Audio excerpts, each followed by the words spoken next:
Welcome to episode 435, where I'm speaking with my client Jenny about her journey with yoga and Ayurveda and her recent experience on the Digestive Reset Cleanse.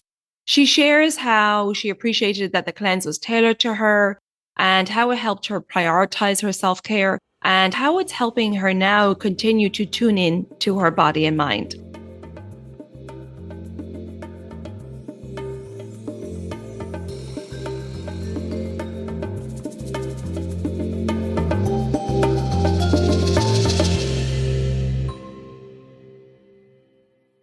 Welcome to the Elements of Ayurveda podcast. I'm your host, Colette. And if you're new to Ayurveda, I recommend starting with the first few episodes where I introduce the foundations of Ayurveda and the doshas. To learn more, work with me, or explore my offerings, you can visit elementshealingandwellbeing.com. And for podcast updates, join me on Instagram at Elements of Ayurveda Podcast. And before we begin, just a quick note to say that this podcast is for educational and inspirational purposes only. It's not intended as medical advice. Now let's dive into this episode. Hello and welcome back to the Elements of Ayurveda podcast. Today, I'm very happy to welcome Jenny to the podcast. I've worked with Jenny recently and she has kindly given up some time today to talk about her experience with yoga and Ayurveda. Jenny, welcome to the podcast. Hi, Colette. Lovely to be here. Lovely to have you, Jenny, and to see you again. I'd love to start with telling the listeners a little bit about yourself, please. Sure. So I'm Jenny and I was born in Ireland and I live in Ireland. I live in the southeast of Ireland at the moment. And I'm a mother of two, a boy who's 20 and a girl who's 16, nearly 17. You are a yoga teacher, correct? I'm a trained yoga teacher. I haven't really developed my practice yet, as in bringing it to the public, but I've done a little bit, but that's my intention. Yes. Yeah, great. I'm finding my way of what's my personal way with it. And so you were introduced to Ayurveda through yoga, is that correct? That's correct, yes. So I studied yoga many, many years ago, but it was when during the course, with a long course, I got pregnant with my first child. So I actually never did my exam because it was the month that he was born. So then many, many years later, like close to 20 years later, I came back to yoga because I knew it was, I still practiced, but I knew it was in me to bring it forward, or really desired to bring it forward. So where I chose to study this time was close to where I now live. I live in a different place, in a place called Earthwise, which is in County Wexford. And their program, which also drew me through it, had an element of Ayurveda. And there was something really pulling me towards that, as towards being different. Do you know what I mean? A different offering. It really resonated with something in me.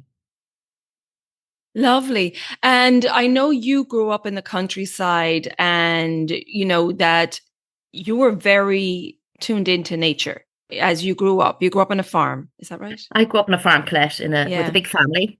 Mm-hmm.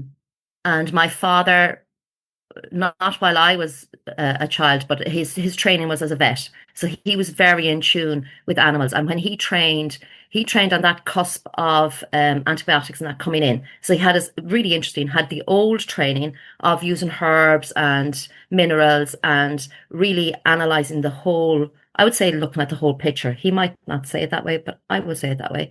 Unfortunately, he's not still here for me to ask. I'd love to have asked him these questions.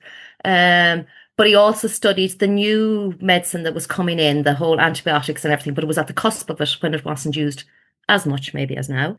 So I think that was maybe innately passed down, or I saw it or something, or maybe just being outside. I mean, mommy opened the door and we're outside. Do you know what I mean? Yeah. And I was quiet, and I think maybe I just watched. And also my one of my grannies lived with me when I was little, and I had a very close bond with her, my dad's mother. And she had grown up away in Africa, actually, of Scottish origin, but she had a thing about plants. And I didn't notice this in me until, I would say, around COVID time, actually, that I have a thing about plants. Now, not so much garden plants. I do like garden plants, but I don't have a green finger for them, but I have a green finger for weeds. And I mean that genuinely. I have a real love of what grows where nature put it. Hmm. I have a real love of what those plants bring us and the potential there. And actually, that's one thing I'm very interested in the Ayurveda is finding our match of what the Indian tradition of Ayurveda. I know Ayurveda is around the world. I know it's not, we see it as Indian, but it's not. It's how you live, where you live now. Do you know what I mean? And I've a real, I feel a deep interest there. I haven't explored it that much, but I feel something very deep there. And I think I think I'm right in saying that what we need is on our doorstep. Yeah. Um, I think it's yeah. very important that we use herbs that are local to our community Mm. because it will be seasonal, obviously local, but I think that when it's harvested locally, it really has a more beneficial effect on us. So I agree with that. And that's the impression I got when I first talked to you is you had this real connection to nature. And you mentioned before that's what drew you to Ayurveda as well. It's about tuning into nature. You work in nature now. You're outdoors a lot, right? I do, Colette. Yeah, I work. I have a few different disciplines. I'm trained in a few disciplines outdoors. So I guess you call me a coach, stroke leader, stroke instructor. I'm not sure. I would be qualified to bring people trail walking and biking, and in particular, I do stuff on water. I do a lot on the river in stand-up paddleboarding, kayaking, canoe. My exam yesterday was in canoeing. So that's another part of my journey, and I love it because it's therapy for me. And although it mightn't be perceived as therapy for the people I bring out, I can see the change. Just that people can arrive, wound up because of life and they've been late, and, they got caught up in traffic, whatever things, um, or equally younger people, and they have come with their labels and they're wondering, how will I get on here? And like within 5 minutes, if I meet them with the right feeling from me, and then nature supports that, they breathe. That's the best word I can use is they breathe. Mm-hmm. They just settle Yeah. and accept if it goes wrong, it's okay. I'm here to help them. Do you know what I Mm-hmm. mean? Yeah. Especially if it's a family group, I'll try and get the parents detached from having to be the one rescuing the child. Because if they don't have the skills on the water, they can't do that anyway. So Right. I protect the child and they get on with it. Do you know what I mean? And it's lovely. Yeah. It's so, and when I say it's therapy for me, it's like a balm for me. Do you know, it's not why I work in it in a way. And maybe that's why I was called to it, I'm not sure. But it's lovely to leave, to come home from work and be okay. You're tired, but you're energized, if that makes sense. Mm-hmm. So Yeah. and there's many different groups come. There's school groups, there's family groups, there's groups and services, and it's just amazing. It's a real gift to be able to be in nature, and then the moments that I get to spot something, maybe through that awareness or that connection that you can point out like a kingfisher or an otter or the moss or something that I love tiny things. Insects show themselves to me. And to give that moment to someone and see them change, even for a minute, just to light up and detach from the other stuff, it's just amazing. Really is Yeah. amazing. You're providing such a lovely environment, of course, backed up by wonderful nature, which is healing in itself. But you're giving people the opportunity to come into the present moment. Our senses are hijacked all day by our devices and so on. And just away from the devices, right? They can't bring those out in the river. And you're noticing nature and tuning in, and you're in the present moment. It's just like a meditation. It's beautiful. Yeah, it is. And especially the devices, that's an interesting one. Because as a leader, you can manipulate that in a way, in a good way, I mean. Mm-hmm. So some people are very inclined to bring it because they don't want to, and they'll even bring it, even if you say, well, if it gets wet, it's your issue type thing. But what we do is we'll try and say, well, we'll take the photographs. So then they relax a bit. Do you know what I Okay. mean? Yeah. And Yeah. also it's like, well, what can you do if somebody rings? You can't do anything about it when you're on the river. And then if we're on the hills and say it's a school group, with some groups, because some groups really there'd be an anxiety if they had to leave the phone. So we'll let them bring the phone, but we'll actively get them to take a photograph of something in particular, or give them a little mission, that they have to go and try find three things and take a picture and come back like a treasure hunt, I Great. think. So Great. they're seeing the device in a different way, and they're Yeah. not sitting scrolling. Uh, Of course, there is the wanting to take the selfies. That's funny. Rather than sometimes, personally, because I'm of a certain generation, I can kind of feel like pointing the finger and going, "Oh, you shouldn't be doing that." But actually, they have their place as well, and if we Yeah. see it, yeah. Absolutely. Yeah. And then you're just giving them another little assignment with it. But they're still, looking Yeah, at nature and yeah, actively taking photos. That's great. yeah, yeah. Lovely. And so what led you to go on your own journey with Ayurveda and you reached out to me in January? Yes, that's correct. So I'll give a little background, which isn't Mhm. specifically Ayurveda, but I think it feeds into it. Um, so I've had various traumas and things during my life from quite young. And in my 20s, well, I didn't get sick. I was quite sick in my late teens and 20s. Just, I'd say they were a ripple of my body reacting to things that had happened earlier. Um, and as I mentioned earlier, I went to Western medicine, which this is not against Western medicine, but they didn't get to there was more behind what was presenting itself, and it just didn't deal with that, or certainly it didn't feel right for me, that path. And in the end, I ended up going to a homeopath. So he used homeopathy and he used some other, like body talk type work. And that just suited me. It just really brought me to a different place at that time, and in a gentle way that I could deal with. And it brought me to wherever was right for then. And then anyway, life went on, and I did use homeopathy a few times for different things. And I would have used herbs a bit when I was cooking, but not maybe known yeah, well, I would have. I would have known certain things about them. And I also was a massage therapist, so I used oils. I was really fascinated by essential oils.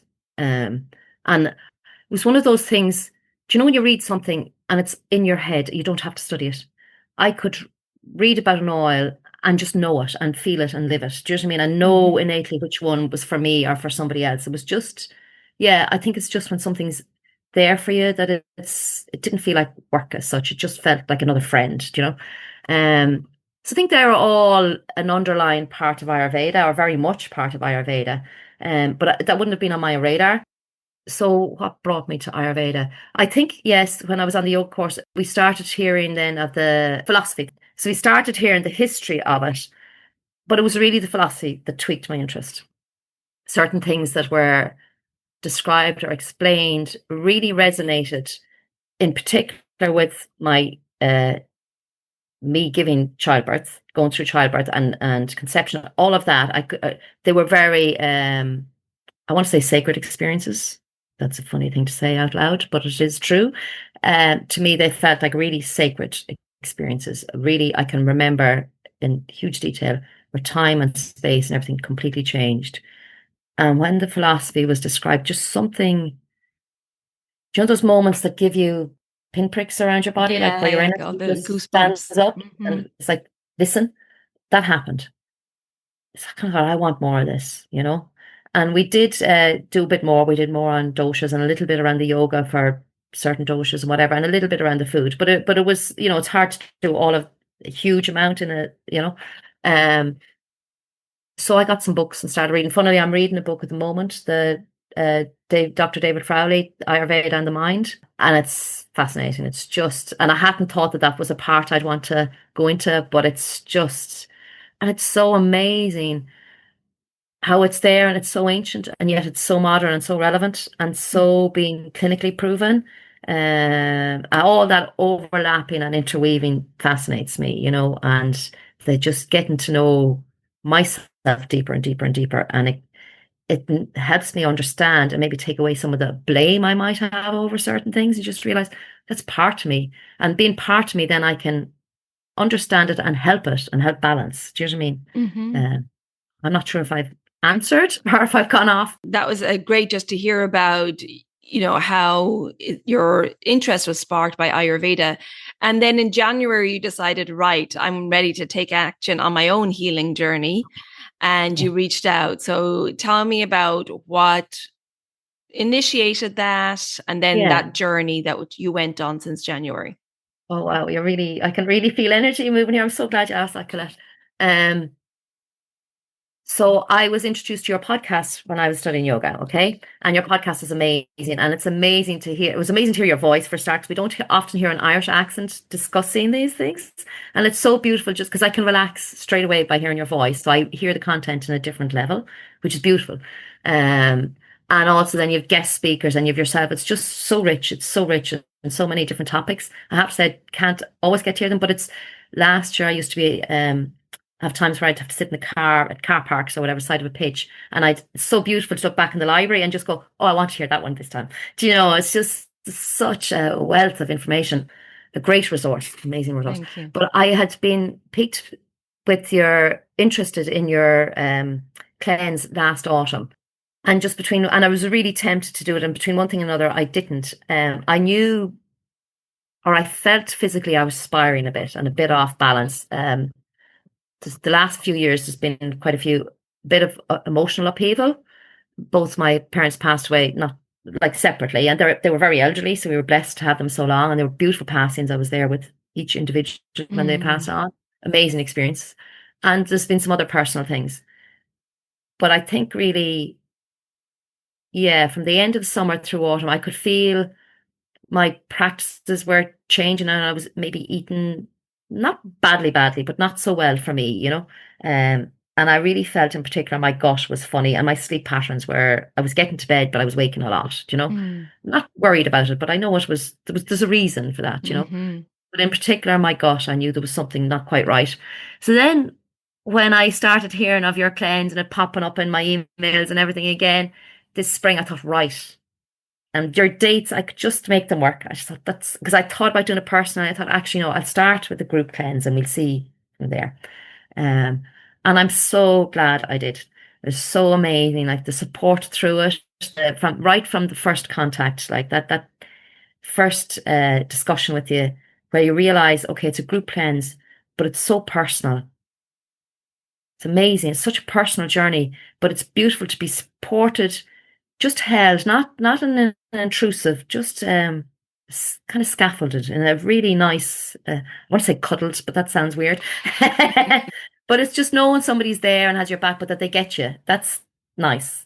And that certain things are just tweaked. Okay, there's I'm going to say formula as such, but then they're tweaked for you. And then if say, for example, I contacted you once or twice over certain things, it's tweaked further. It's just so beautiful. And what I really loved, like I loved all I'm going to say diet, because everything is a diet, isn't it? I loved the lifestyle parts. For example, when you spoke to me and you asked me about certain things I did as a child, and I had said how I did craft work, and you said how important that was. And I just felt she gets me. You know, and that you see more than just because we can get very caught up on food, and we can blame ourselves or do whatever around food. And it's so nice to know that it's so much more. Yeah. And it's so nice for your package to deliver that. And you're right, you had said about the nourishing week or the rejuvenation week where things just settle down. It's so interesting for me. Certain things came up, not in dreams as such, but just certain through the day, I'd be reminded of something. But it was so gentle. It was just like you see it from a different angle and a different picture of something that was from years ago, you know. And it's lovely to see it through a different lens and a different unfolding and realize, oh, I'm here now, you know. And the individualized yoga as well is so helpful. Yeah, for me, it's really important in that initial consultation that I really get to understand the person and understand beyond the doshic makeup of who they are, and meeting the person where they are today and helping them with tailoring the cleanse to them, but also putting a lot of personal touch on it and putting a plan in place, not only for the food and the self-care and the mindfulness, but also talking to you about where you are in your life now, and, you know, and what's important in this stage of life for you. You know, your kids are at an age where 19 and 16, right? Or 20 and 16 now, that they are becoming more independent. And so we talked a lot about that as well. As we move towards the Vata stage of life, it's about really bringing your true colors into the world, where you go through life taking care of people, especially as women, and, you know, with a family, you're taking care of a lot of people, putting energy out. And so in this stage of life, the Vata stage, it's about showing your true colors and doing something for you. So going back to your creativity and what you like to do when you were younger, I really wanted to highlight that because that's important now, as maybe you have a little bit more time because the kids are more independent, for you to start thinking that way. What do I want from me in this stage of life? And what do I want to bring into this stage of life now that really is authentic to me and brings out my true colors? There's something very warm and rich in that seeing somebody, and it's something that, like, it's true. I definitely had that creativity, although I wouldn't necessarily realize it myself. But if I think back when I was young, I was constantly making things, um, be it cooking with mud pies or whatever, or genuinely cooking, but also I was always making dresses for dolls and making cards for people and everything. But there was something, it was definitely a way of expressing myself without realizing that that's, and it wasn't a mission. It wasn't, I have to do this. And there wasn't certainly when I was little, there wasn't the judgment of getting it right as such. Yeah. And then I really got into textiles. I have a thing about texture and textiles and cloth and color, actually. I was very lucky for my 21st birthday. My sisters got together. It was the most amazing gift. And they gave me, funnily, it was a kit, but it was a kit that just literally had wool and a pattern. And I knitted, I still have it. It's the most amazing cardigan ever. It's just millions of colors and they're leaves. Like, talk about getting me. Beautiful. And I didn't realize they got me. It was amazing. And it's still an amazing card. If I wear it, like, I wore it a lot when I did my yoga training, funnily. And it always gets comments. It's just beautiful. And it's funny because it was tough to do. Like, I would have been able to knit, but this was very elaborate. Yes, I feel a pull back towards things like that. And it's beautiful because I see my daughter moving towards things like that. She didn't when she was little. If she didn't think, like, she'd be inclined to go, I can't, I can't. And then suddenly you turn around and she's made this amazing thing. Out of paper. And you're like, and scissors. She has this thing with scissors and paper from very little. She'd cut up your sheets and you're like, oh my God. But I can see her now starting to explore, and it's beautiful because at first I was nearly a little bit jealous. That doesn't say much good about me, except I realized the jealousy was actually desire. Yes, exactly. The desire to be doing it myself, but also just the desire for us to do it together. Which is a lovely connection. It is lovely. You said that when I mentioned creativity in the consultation, you said that's the first thing you said. Is that, I'll do that with my daughter. And I love that. That's great. We haven't quite developed our practice yet, but we're getting there, which is nice to let it softly. We're discussing threads and she shows me things she'd like to do. And it's beautiful. She's doing it for friends. She's making little embroidery pieces for friends, which is a lovely gift. Yeah. You're right as well, because it's something at one point in my life, I made some jumpers and sold them. And when I was at the cusp of it starting to go well, because I was very purist, it had to be wool and it had to be a certain thing and it had to be me making it. I couldn't, and I had to have original. I made them up myself. That's a hard business plan. It wasn't really a plan. It was a hobby. But then I went down different roads and I started shutting all of that down. Yeah. And always said, but you can't have you can't make money or whatever. But I realize it's, whether it is or isn't about making money, it's about me and me expressing myself. Yeah. Exactly. And creativity can be such a great way to bring ourselves into the present moment and be a form of meditation as well. So I'm glad that spark was reignited in you during the cleanse, and that you're able to share that with your daughter, which is lovely. And so during the cleanse, I remember there was a few things we had to tailor. I know you were having terrible flooding at the time and you had a hard time sourcing ingredients. So we were able to adjust and be flexible with things, and it all worked out. But how did you find the experience during cleanse week itself? Amazing, actually. Really amazing. As I said earlier, just some of the, I'm going to say emotions, that didn't come up as emotions actually, but just some of the pictures from my life, we'll say, is the best way of saying it. And now there's not that emotional attachment or whatever. And some of them might have been things that I automatically put in a box and hid, Yes, yeah. And actually it's still happening. There's still things coming up. And some beautiful, when I see them from a different place, it's so beautiful. The difficult, maybe little traumas or whatever. And now that I can see them as gifts and see where they brought me to a different place, and That's where lovely. they brought me to starting to investigate myself and whatever. But also cleanse week itself, I really enjoyed the foods, I have to say. And you had really reassured me, look, you won't be hungry. I certainly was not hungry. If anything, I was so satiated by the foods. I wasn't looking for other things. And I realized enough. Do you know what I mean? I realized when I have because when I do the physical work, um, at this time of the year, it's not so much physical work, it's more training on myself, but it is physical, still out in the river and whatever. So it's upskilling myself, which in some ways is nearly more difficult on my body. Um, there can be a tendency when you stop to eat and eat more than we need, just because you're trying to make sure you've enough for the afternoon, if you know what I mean. Exactly. Um, but I realized, no, eating the food that you would advise me to have was enough. And I'd always bring bars just in case. I'm not somebody who's mad into sweets, but on days like that, I might have them, you know. Mm-hmm. Um, and we have to carry them in case somebody gets weak, that type of scenario. Yeah. You know, if they're in the box, you might have them. But I had no interest. When it was lovely to just have my soup or my kitchery or whatever, and maybe have one of the energy balls, I'm going to call them, and realize that's enough. They just tasted clean, if that makes sense. You know, when you have Mm-hmm. something, and your body goes, oh yeah, you can feel it right through your system. And I had been personally a little bit wary of the ghee, but actually it has such a caramelly, there's such a depth of flavor. And it doesn't taste, I know it's an oily quality, but it doesn't have that stick to the roof of your mouth type Yeah. thing. Yeah. It's got a clean, oily quality. Right. And actually something, because I had a lot of coconut in my diet as well, which is beautiful.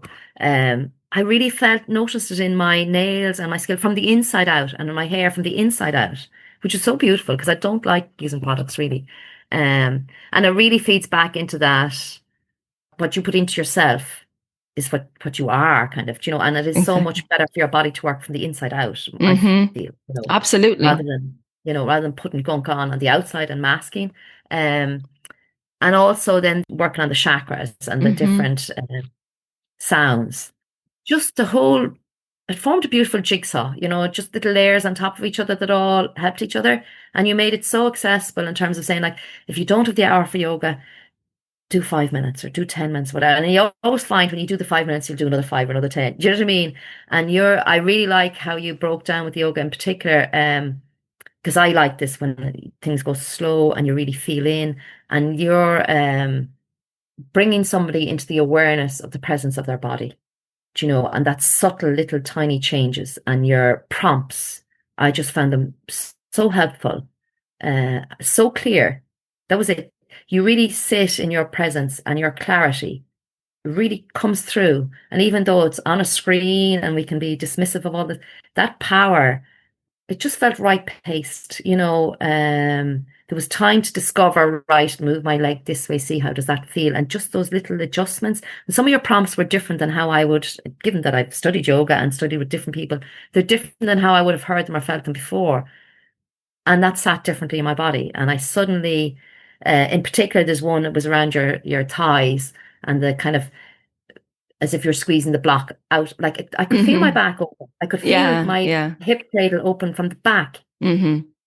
which just felt right, as opposed to Yeah. other things which nearly feel like they pinch. Do you know, it's funny, and it's so subtle, so gentle. But then that gave space for your spine to be different, and and Exactly. also how you say lift the sternum, whereas sometimes um that's prompted in a different way that creates a different movement. But that idea of just letting that light shine, I was pictured as the Mm-hmm. light of your heart shining, do you know what I Mm-hmm. mean? That torch, and it gives us strength in such a gentle way. Mm. You know, it gives such an inner strength that you want to. I felt like I want to fill myself, my space. I want to take up that space, you know. Uh, and then I have that prompt in my head. Sometimes when I meet people, I have that little word comes, you know, like show your light or whatever. And it's beautiful. It's so lovely Yeah. to have that Yeah. embedded in yourself. Yeah. I love that you got value out of it. That it really makes me happy and that it resonated with you. And as you went through rejuvenation then and you felt your energy coming back in, how was that experience? That was amazing. And it kicks in so quickly. Um, my cleanse day, yeah, because you had tailored my cleanse day as well. It was very personalized, which is amazing. And also you touching base that day was very supportive. And knowing that I could come back to you if I needed to was extremely supportive. And also knowing that the community is there behind as well, you know. But so again, the nurturing foods, the rejuvenation foods, are just a delight. You know, there's just your body sings is so amazing, you know. Um, and I was surprised by one or two because I knew I love coriander and I use coriander a lot as a spice, but I had stopped using the herb element, we'd say the green element of coriander, because I had found I didn't like it. I found it just had to me, a soapy quality and so on. And I just stopped using it. And you had encouraged me to use it. And it was in quite a few of my recipes. Initially, I was like, but because of your encouragement, I thought, oh, look, just give it a go. Do you know? And I gave it, and it very specifically says to rinse the coriander, which is interesting because I wouldn't have necessarily rinsed it before. I don't know if that changed anything or not, but I did. Well, actually, it really engaged me in the process. I like to cook, and I have been a chef in the past. Um, but it really brought back the idea of bringing that love into your cooking, you know, Mm-hmm, and mm-hmm. really that ritual. And also, it's not just the love into the cooking. There's something about getting up in the morning and getting your things ready Yeah. and honoring yourself and honoring your Mm-hmm, body. It's mm-hmm, just that it creates a deeper connection. mm-hmm. And I know I've heard, oh, the love and but you're through the cleanse, I really felt that. Yeah, you're Truly at home. prioritizing your self-care, which is so important. Yeah. And I actually think as well, it helped my body, my mind, and my spirit connect into the point that I was really noticing where it was actually my mind saying, have that or try that. And my body being strong enough to go, actually, no, I don't like that. So I'm not having it. Whereas Mm-hmm, before I would have maybe let the mind override it, knowing mm-hmm. my body doesn't like it, but still go, one won't matter. Do you know what I mean? Right, Whereas right. now my body was strong enough to go, well, actually, no, because I'm not going to feel good after that. And I didn't really want it. And my mind didn't push it because it realized, no, you're right. You know, it's Yeah, funny. yeah. Well, that's But great. It's created so much more awareness for you. yeah, and then the coriander as a herb, I found I loved it. Maybe it was just a combination because I was often having it with coconut. And that was the thing. When I finally found some of the ingredients as the organic form of them, because could find some but not in the organic form. Oh my, the difference, like organic raisins in comparison to raisins from the shops that we all go to. Yeah, Different. yeah, Like yeah. two or three together, so juicy, so you're satiated by just a few as opposed to, Right. and organic coconut, and just so different. They just taste so good. Herb part of the coriander I found I really loved, and I found it really suited my body. So you were right. Thank you for encouraging me. Well, and it can be different, for some people with coriander or cilantro, as Hmm. sometimes the herb is Yeah. called, they can have that soapy taste. And normally I would say, okay, if you're having that, don't use it. But for you, I knew it was particularly good because we were pacifying pitta. And as well, when our body needs it, it Hmm. can change. The taste Hmm. can change. So we may have not enjoyed something in the past, but now with your pitta imbalance, I was like, let's give it a go and see how it is. And if you don't like it, then we'll switch it up. Glad you made the effort, tried, Yeah. and found it very beneficial for you. That's very interesting. You used words there that really sing to me that I might maybe have blocked for a while. You described there how when your body needs something, the thing changes for you, or maybe your body changes it. That thing I would have experienced in the past or at certain times. And it's actually something I might say to people, what's right for you now mightn't be right for you tomorrow or even in 5 minutes Exactly. time type thing. That's about food, but it's also about other things. Mm-hmm.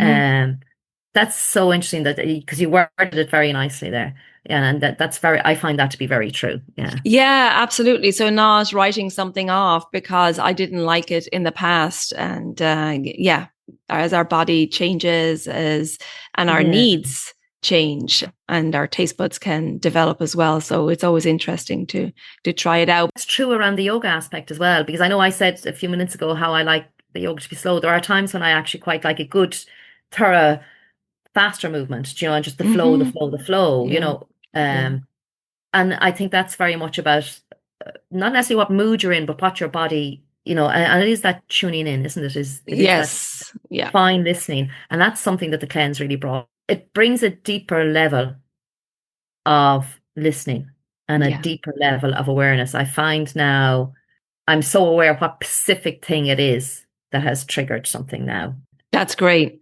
Yeah. And that is the objective of the cleanse, is to bring the body and mind back into balance, but also to increase awareness for you to feel your body and mind in balance. And now let that be the barometer going forward for going, okay, I know what it feels to be balanced physically, mentally, and emotionally. And now I have such a sensitivity and more awareness when things trigger me or when I'm going out of balance. And that's the whole journey of Ayurveda. And it's tuning into your body so that you become responsible for your own healthcare, but you don't have to outsource your healthcare. You're not looking outside of yourself. Every day you're going, what do I need today? Is it I'm feeling heavy and sluggish and I need a more vigorous yoga practice? Or is it that I'm feeling ungrounded and frazzled and I need a really slow grounding practice? And that's what it's really all about. And when you take the opportunity to take this time out, like you did with the cleanse, it's really an investment in your health going forward, because you're just cleaning out all the other stuff and you're really just focusing in on your health and well-being for a certain period of time. It's like doing an experiment with your body and then reaping the benefits, but also gaining such awareness in the process, right? Yeah, you're really right there. It's the word I kept hearing in my mind as you were speaking was calm. It brings such calm to your system. I didn't go into really thinking about regulating my nervous system, but it does. It brings such I think your body feels, and not just your physical body, every part you feel so supported, knowing that you're looking in, but in a soft way. It's not that nitty gritty, let's poke at things. And, it's not like that. But there's just, there's such calm around it and that feeling where you're really supporting yourself, and the others around you, but you're really supporting yourself. But there's also such balance, such balance evolves over those 3 weeks. It's amazing, and the foods, well, I found, like my daughter who's living with me here at the moment all the time, she was interested in having some of, not all the foods, but she was trying foods and saying, no, I like that one, and it's interesting, how the cleanse doesn't have to be isolated on its own. Yes, it's a reset, which is perfect. But then to bring that forward, I have to say I'm not necessarily having it all day, every day, but you can marry that into how you live, and even that attitude of being, when I say prepared, that makes it sound like a mission. It doesn't feel like that. It just feels like a nurturing of yourself, that awareness of yourself. Do you find now you've brought that into your post-cleanse life? I have, very much. Yeah. Now I would have, because of what I work at and whatever, I would have to be aware, because I don't like stopping in the shop and buying something from the counter type thing. I would always bring my lunchbox, we'll say, or my soup flask. Funnily, I make soup very differently now, and I would have always made a vegetable soup type thing, but I would have, looking back, maybe put too much in and made them very thick, whereas they're lighter now, but probably more nurturing. I find, like, if I put the coconut milk or whatever, it's a lighter soup in terms of being thinner, and you can just drink it from the flask, we'll say. But it goes into my system, seems to go into my system effortlessly, we'll say. Nice. Whereas before, often after lunch, if I was on the water, we'll say, I might feel a little bit, not quite sluggish, but slower initially for the first 20 minutes. But I also would feel a bit, not quite nauseous, but yeah, as if there was just maybe a little bit too much there. But this just seems to just be absorbed, just through. And yet I don't feel hungry. It just feels so different and so right, even though on the surface it might not look to be so different. It certainly reacts differently in my body. There's a word that's coming, and it's simplicity. I do have this thing about things being simple, and I know that that's innate in my nature. If I'm very honest, I know that I like simplicity in speech, in life, in increasingly in foods. It doesn't have to mean boring at all. Simplicity is it's easy, yeah. Absolutely. Yeah. And actually, if I look at nature around me, like, lots of animals have a very simple lifestyle, a simple diet, and I think that that's probably how we are designed to be. Yeah, indeed. And living in tune with nature around us is so important. Ayurveda, while it's quite vast in its wisdom, it is very simplistic. It is very simple philosophies and principles to live by. And we tend to overcomplicate things. But what it really comes down to is understanding your unique mind body type, understanding the subtle imbalances that occur so you can catch them and bring yourself back into balance. And it's about 80-20 living. We don't want to have a rigid way of eating or living. We want this to be a sustainable practice for our life, and living 80-20, 80% of the time you're on track, 20% of the time you might go out for a meal or have something that's not ideal for your constitution, but it's okay because you'll get back on track the next day. And that makes it sustainable. So it's not bringing stress or rigidity. Yeah, and I think if we look at it, say maybe from further back as well, there is variety, but that variety is cyclical, maybe like there's different arcs. Do you know what I mean? There's Exactly. different time frames. Seasonally. Yeah. Exactly. Yes, thank Mm-hmm. you. Yeah. Mm-hmm. Yes, and that variety is in your food as to what nature brings you at different times, but also in how we live at different times and how, how our nature changes at different times of the Yeah. year and whatever. So it's so beautiful when you see the overall picture and how everything's so wound in together or interwoven, it's Yeah. amazing. Yeah, absolutely. And as we progress through life, the different seasons of life and what's important. And a lot of times we can keep things the same, but it Mm. is really so important to flow with nature, to eat seasonally, but also in the season of your life you're in, adjusting for the season you're in as well is really important. Yeah, you're supporting yourself, honoring yourself, and not Yeah. not fighting against the system. And there is a beauty in honoring yourself and accepting this is where I am in my life, and Mm-hmm. this is the design of life, Yeah. and that Yeah. then that wisdom you bring as the elder in the Vata stage of life, if you honor that and Mm-hmm. accept what it is, that's an amazing thing to have for yourself, but also for everything around you. We want to be of service. That's what really brings us fulfillment, I think, in this world. And so if we honor that elderhood and share what we've learned to our life, I think that's a beautiful way as we progress into this stage of life and see it as, okay, this is my time to be the mentor, to share what I've learned. And like you're sharing right now with your daughter and the creativity, it's lovely to be sparking that in her and in her at such a young age that she can carry that as a practice she goes to throughout her life for meditation and to bring her to the present moment. It's really great. Jenny, thank you so much for sharing. Before we finish up here, is there anything else you wanted to share? And if you have any advice or tips for listeners out there that you learned on your journey that you'd like to share? Oh, my advice number one is if you're in any way interested in the cleanse, do it. Just do it. Find a way of making it fit. Like Colette is so open and makes it so accessible. If you can't do the group cleanse, do the personal cleanse, whatever. Just find a way, because I found it very transformative and enlightening. And it's a very small investment for a lifetime of knowledge. You'll have it and you have the tools then. But also, I know for me, I really want to find out more about Ayurveda. It's really opening up more and more and more. And just slow down. Yeah, that'd be my thing. Just slow down and listen.